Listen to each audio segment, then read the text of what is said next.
Teman-teman Pagi. Jadi pada kesempatan kali ini mungkin ini ya agak dadakan atau mungkin juga heran gitu. Kok tiba-tiba ada acara terus juga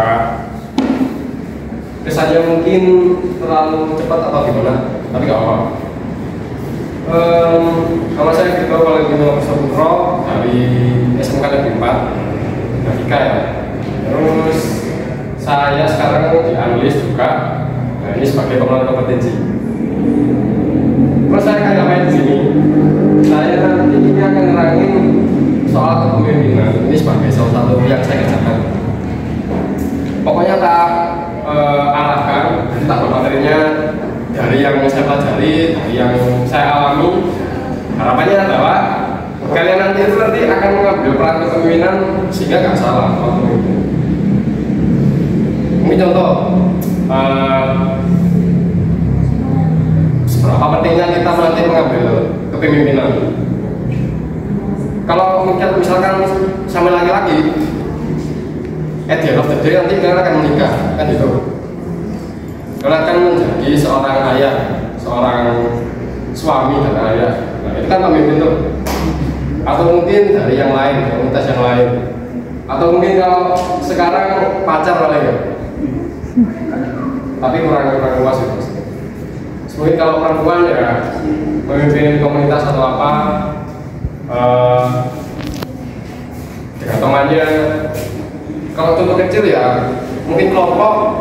Kalau memimpin kelompok kalian supaya nanti hasilnya oke, maksimal, ya itu perlu namanya kepemimpinan.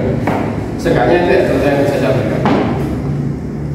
Lalu, nah ini poin pertamanya. Tapi saya nggak mau nanti kalian akhirnya ambilnya yang teoritis gitu. Jadi tak coba sampai dengan selugas mungkin. Jadi pengembangan karakter keterampilan komunikasi. Gini, di komunikasi itu ada yang namanya integritas. Saya kasih contoh. Integritas itu gini. Orang yang berintegritas itu dia itu punya pendirian, dia itu punya prioritas. Apa yang mau diprioritaskan itu apa itu dia tahu. Mungkin kalian pernah nemu orang yang kayak gini. Misalkan di lingkungan kalian, di lingkungan SMP, sebelumnya SD, orang arek sing misalnya ngomong di kelompok A ngomong ini, pas di kelompok lu atau kelompok lain ngomongnya beda. Jadi orang yang sama dia punya dua pandangannya berbeda. Sifatnya berbeda dan lain. Nah itu kan, itu contoh nggak? Dan seorang pemimpin itu harus integritas. Artinya, ya dia misalnya ngomong gue, dia pemahaman A, menurutnya dia benar, dia akan ada terus sampai kapan dulu. Dan itu. Lalu, jadi apa yang kita bahas? Yaitu pentingnya sikap kepemimpinan di usia remaja. Lalu arti kepemimpinan untuk remaja, terus bagaimana cara mengembangkannya? Ketangguhan pengembangan kepercayaan diri. Sekarang tak balik ke kalian. Percaya diri itu apa penting? Penting. Kalau dari pengalaman saya sendiri, percaya diri itu penting, bahkan lebih skill. Saya dulu pernah ikut lomba debat bahasa Inggris di ABM. Secara skill mungkin saya nggak terlalu, saya so-so. Tapi ketika lawannya itu ternyata dia lebih jago, dia ngomongnya kayak native speaker, lain-lain, kena mental saya. Nangis saya waktu itu. Oleh karena itu kenapa kepercayaan diri itu penting? Kalau mungkin kalian kalau suka bola, kalian akan lihat Real Madrid atau Manchester City ya. Kalau Madrid kan punya yang disebut mental inisial. Nah itu bisa disebut kalau saya analogikan itu ya dia pede kalau mau menang. Jadi kalau misalkan kalian mau ambil sesuatu, kalian ingin ngejar sesuatu, menurut saya nggak ada salahnya untuk pede. Skill mungkin belakangan, tapi ya jangan lupa skill ya. Pede dulu, itu apa nih? Lalu tanggung jawab dan keputusan. Nah, kepercayaan dirinya itu kok bisa meningkatkan keputusan itu gini. Yang saya percaya itu adalah gini kan. Jadi kalau kalian semakin banyak belajar, kalian semakin banyak inputnya, kalian semakin banyak belajar sesuatu, itu menentukan kalian mengambil keputusan kan gitu. Misalnya nih, kalian belajar psikologi, kalian belajar ekonomi dan lain-lain. Kalau kalian tekun di ekonomi misalkan, kalian akan ambil keputusan itu akan lebih baik di ekonomi daripada orang yang nggak belajar ekonomi. Kan contoh. Jadi semakin dengan banyak belajar itu, semakin banyak input. Yang diharapkan adalah kita sebagai manusia itu dapat mengambil keputusan dengan baik dan benar. Keputusan yang baik dan benar itu meningkatkan kualitas kehidupan kita. Ya. Kalau misalkan sampean lihat di berita kriminal-kriminal, menurut sampean itu tepat atau enggak keputusannya? Ya, saya balik ke Mas Yosi. Tepat atau enggak? Kalau tepat menurut sampean oke, tapi kalau menurut saya tepat.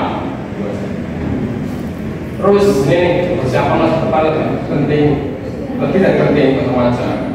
Investasi yang seperti saya bilang tadi, mungkin kalian pernah dengar ada istilah itu investasi leher ke atas.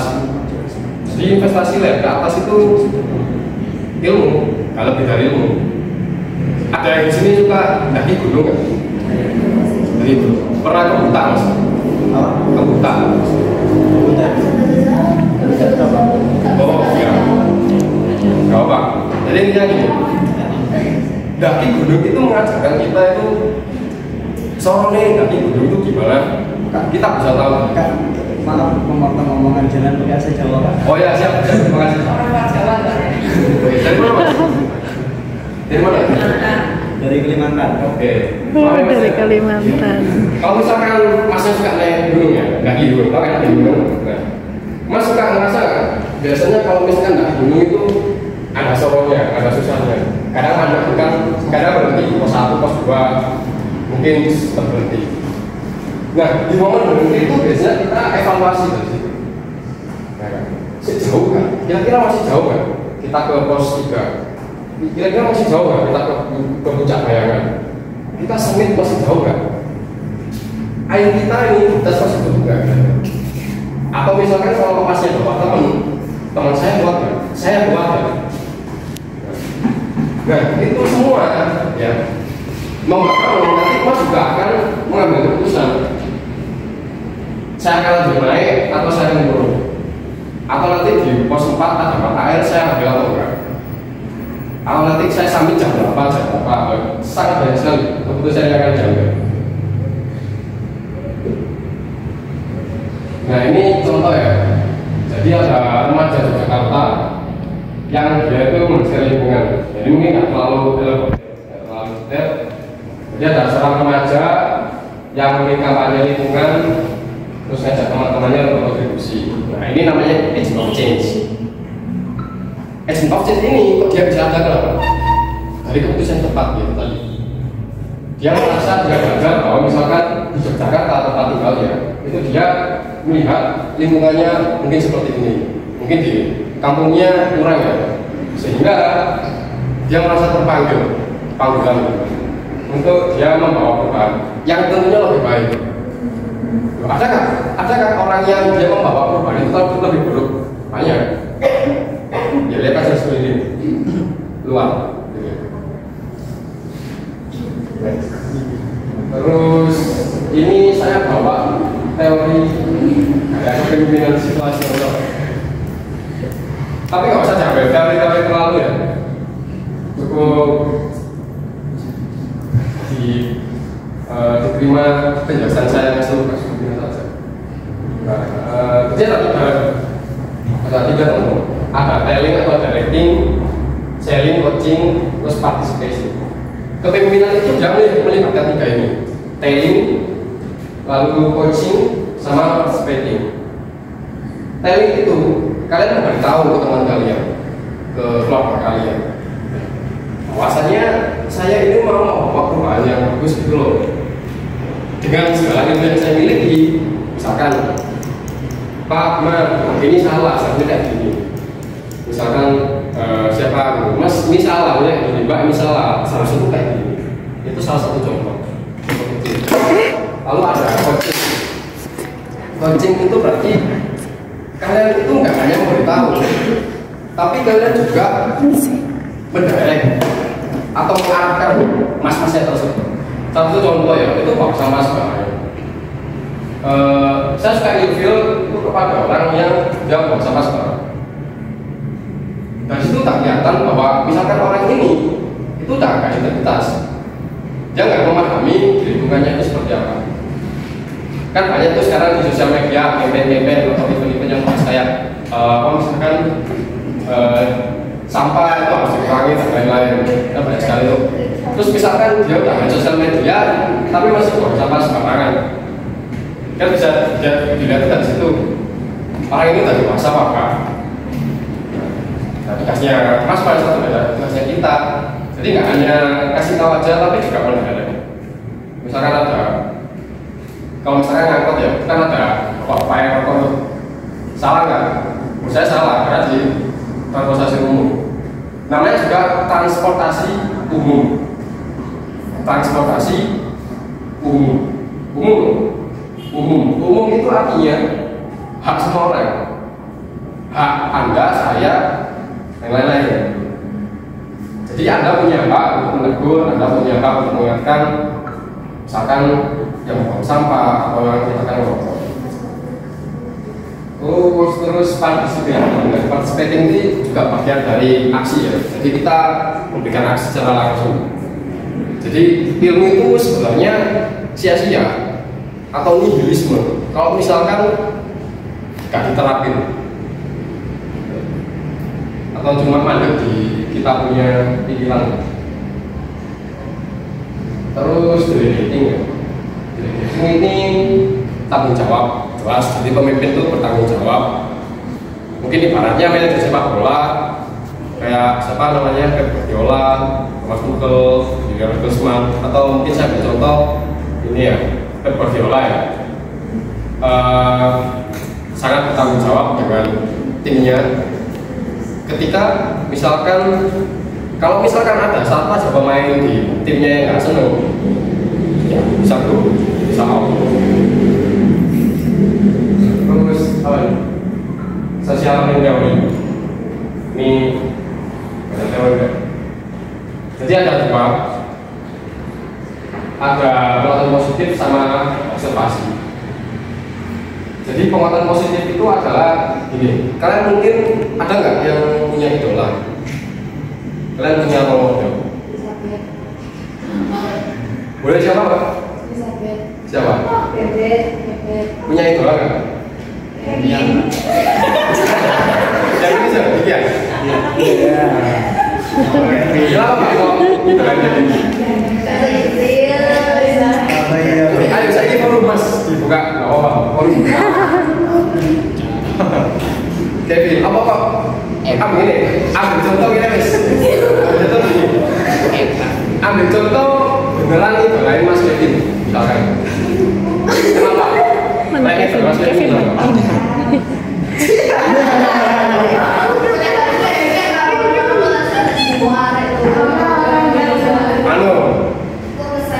Sekarang nggak sebutan ya, tak asumsi Mas. Mungkin nyatang. Oh iya, oke, awan.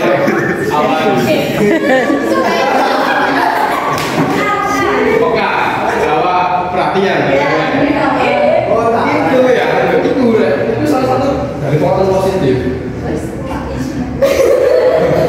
Kamu nggak bakalan itu ya, Kevin kalau misalkan buruk, ya bisa ya. Tapi kan nggak semua cewek kan cari yang ganteng.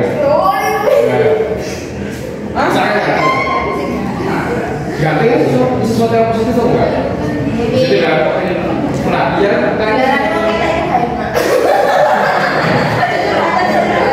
Ganteng itu relatif. Ganteng itu relatif. Relatifnya tapi semua dari kabel. Nah itu kan positif semua yang ada di Mas Kevin misalkan. Nah misalkan Mbak Elizabeth ya mungkin suka Mas Kevin, kalau nggak ganteng nggak peka dengan perhatian. Ya mungkin suka tapi kemungkinannya kecil sekali. Terus observasi. Jadi pemimpin itu dia ya peka ke lingkungan. Saya ambil contoh lagi guys, Mbak Elizabeth. dia peka ke kelasnya, dia stalking. Dia mengamati apa namanya situasinya Mas Kevin nggak dapat. Terus dia Mas Kevin ini senang Mas Kevin ini sikapnya senang, sukanya apa, hobinya apa dan lain-lain. Pasti gitu kan, orang suka kan pasti dia pengen tahu kan. Dia kayak nah itu Mbak observasi Mbaknya apa Mbak? Apal berarti Mbak Elizabeth sudah melakukan salah satu langkah observasi. Observasi. Jadi objeknya sudah orang lain. Terus ada satu Timotius ya, ini sebagai pengantar saja.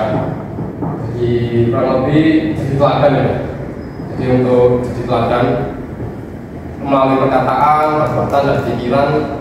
Jadi kalian ini sudah dari kalian diharapkan ini pemimpin itu pasti dia harus mengontrol yang lain, dia harus memanage yang lain, dia harus memanage teman-temannya, koleganya.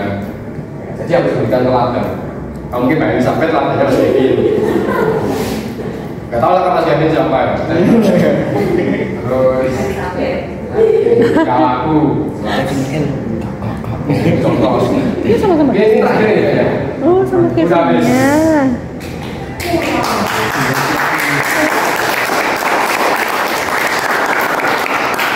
Jadi dari sini aku tak kesimpulannya. Jadi kan hari ini adalah disambut. Loh, ternyata Kevinnya ada 2. Ini nggak tahu Kevin yang mana nih. Ini ada 2 Kevin. Yang ini, yang depan. Oke. Potensinya Mbak. Ini 2 Kevin. Duo Kevin. Kalau Kevin gimana kan?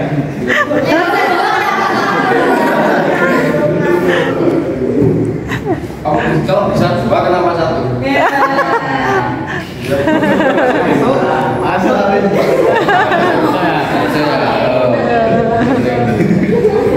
Nah itu contoh ini satu langsung kesimpulan ya.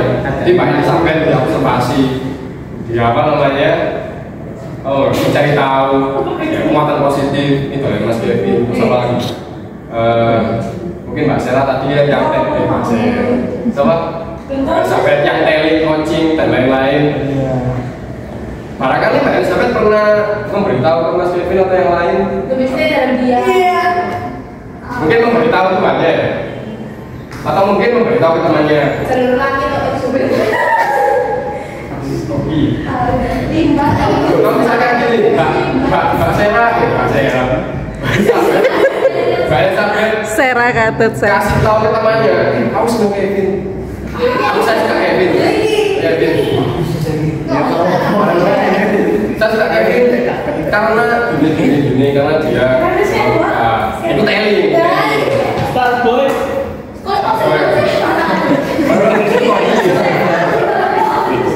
Mungkin Mbak Sera. Elizabeth ngasih tahu temennya, Pak jawaban nggak kok Mas Kevin. Foto Mas Kevin dulu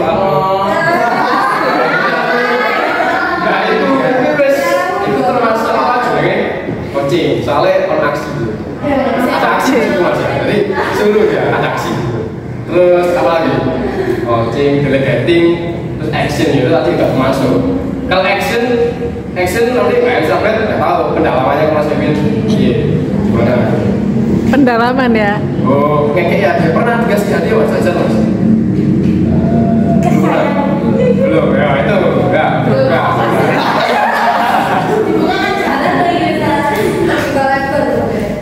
Oke ya, saya rasa sangat singkat ya. Jadi soal kepemimpinan nanti mau nggak mau nanti ya, mau nggak mau Mas ya. Masa yang akan datang baik cepat atau lambat nanti kalian akan jadi atau ngambil role pemimpin. Pemimpin yang baik itu ya nanti ambil keputusan sehingga yang saya harapkan adalah keputusan yang baik itu meningkatkan kualitas hidupnya mas-mas dan mama. Jadi saya harap belajar banyakin input, terus tetap jangan ini ya, jangan meremehkan sikap kepemimpinan. Karena mungkin ini Jawa Timur itu kalau nggak salah atau Kabupaten Malang itu tingkat perceraiannya tertinggi Wow. di provinsi. Ya, tertinggi mas ya? Iya, tertinggi mas. Di selatan. Ya, tertinggi mas. Itu karena kenapa? Malah salah. Mungkin kalau misalkan suami Bius tarik balik kok. belum tahu apa yang dengan baik. Kata Jessica. Ya mungkin itu ya, itu dulu untuk presentasi soal kepemimpinan. Mungkin dari teman-teman ada yang ditanyakan, ada yang ingin dikeluarkan unek-uneknya, silakan. Apa? Bukan ada lagi enggak. Misalnya kalau kita memilih seseorang yang tidak mau mengikuti aturan itu gimana cara mengatasinya? Oke, sebelumnya Mas siapa? Dani. Mas Dani. Oh, Aman Dani. kita memimpin orang yang nggak bisa dipimpin. Ya, nggak bisa yang keras kepala gitu. Keras kepala. Nah, gini, saya juga dulu pernah memimpin misalkan anak ini biar perang, jadi nggak bisa diajak satu misi ya Pak, nggak bisa diajak Kerjasama. Jadi sama. kerjasama. Kita sama-sama mau ini loh, kita sama-sama mau menggapai ini loh, menggapai tujuan ini loh. Tapi kamu nggak mau. Kalau gini mas, manusia itu kan jalan, tapi ada takatnya. Mas itu perlu untuk rela, untuk merelakan. Mas itu harus untuk tidak tega. Saya ambil contoh ya, di pandemi kemarin, misal di pandemi kemarin ada suatu pabrik yang dia itu memecat karyawannya, padahal karyawannya misalkan dia hamil, dia uang, tapi mau nggak mau sang bos itu harus memecat karyawannya itu supaya perusahaan itu tetap berdiri, tetap jalan, tetap dapat profit, tetap dapat omset. Karena kalau misalkan tidak memecat karyawan, ya bangkrut, tutup. Dan banyak waktu di pandemi pabrik yang dia ngalamin penutupan kan, karena profitnya itu udah minus, udah nggak profit lagi, minus ditambah harus gaji karyawan, gaji teknis ya, teknis listrik dan lain sebagainya, kebutuhan perawatan dan lain-lain, sehingga akhirnya minus dan tutup. Sehingga mau nggak mau pemimpin tersebut harus rela dan tega untuk memecat karyawannya, nggak peduli siapapun karyawannya itu, nggak peduli kamu lagi hamil, kamu lagi butuh uang, kamu lagi lain sebagainya. Anda Anda saya pecat demi kebaikan perusahaan ini supaya tetap hidup.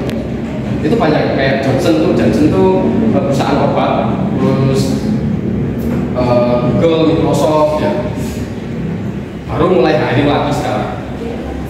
Nah, lalu ada juga saya kasih analogi ke masnya ya, di sepak bola misalnya. Jadi dia ada manajer, mungkin sekarang yang viral itu Manchester United, atau mungkin dulu misalkan Ten Hag yang waktu mimpin Ronaldo, ya mungkin ini menurut sudut pandang saya, Ronaldo dia merasa bintang kan, padahal performanya ada di bawah kan gitu. Ya kan, dia nggak bisa mengikuti taktiknya Ten Hag, ya kan? Mau nggak mau Ten Hag, ya dia harus tegas, karena orang Belanda itu memang tegas, jadi tepat orang itu. Atau mungkin sekarang ya Sancho, kalau di Manchester City itu ada Benjamin Mendy waktu itu. Jadi melalui analogi waktu itu, Mas kalau misalkan memimpin orang yang rebel dari bawah, orang yang rebel nggak bisa dipimpin, Mas itu punya pilihan. Ingat, Mas itu punya hak dan punya pilihan untuk menentukan. Kalau Mas mau ikut, mau bawa ini orang, ya mungkin akan rebel seterusnya. Masnya akan rebel. Yang kedua, Mas bisa membawa. Kalau misalkan gini, Mas kasih kesempatan orang tersebut untuk berubah lewat mentoring. Nih, kasih pemahaman. Mas, aku ini nggak suka sama sikapnya sampai sikap Anda gitu. Soalnya nggak mau ikutin visi misi saya. Ya, rebel dan lain sebagainya. Mau nggak saya nggak berubah? Tak kasih kesempatan, mau nggak berubah? Yang kedua, yang ketiga, maaf nih kalau misalkan nggak bisa, kita cepat. saya bisa cari dengan yang lain, saya bisa kerja sendiri. Nah, gitu. Jadi Mas punya pilihan dan jangan tega. Maksudnya dengan segala pertimbangan, kalau memang dengan memecat atau menembak orang tersebut, Masnya kerjanya akan lebih bagus, lebih cepat, ya oke. Itu aja. Gak perlu nggak enakan, karena itu untuk kepentingan Mas dan mungkin orang lain. Jawab Mas tadi. Karena diatur kantor terus. Nah, itu singkat. Mungkin ada lagi? Sudah.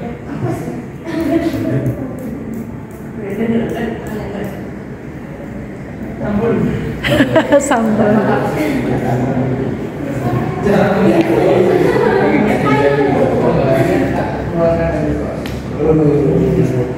Mungkin saya rasa itu ya, kalau mungkin